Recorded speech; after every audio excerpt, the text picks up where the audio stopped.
Titanic T90 T1 যত নতুন নতুন ফাইল আমার সাইডে পাবেন এবং সবগুলো ফাইল টেস্টেড। আমরা প্রথমে ব্যবহার করি, তারপর আমরা নেটে ছেড়ে দিই। আমরা দেখতেছি টাইটানিক অনেকগুলো ফাইল আছে, দেখে নিই আর কী ফাইল আছে। দেখতেছি, এই দেখেন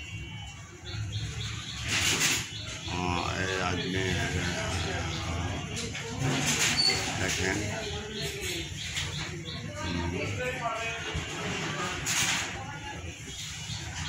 দেখছেন অনেকগুলো ফাইল আছে, এই যে আছে দেখেন অনেকগুলো ফাইল।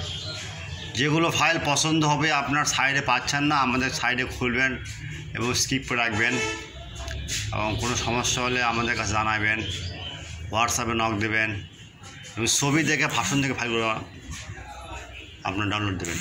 ডাউনলোড যদি না হয় বা ইরোড দেখাচ্ছে, সেক্ষেত্রে আমাদের কাছে নক দেবেন। ওকে।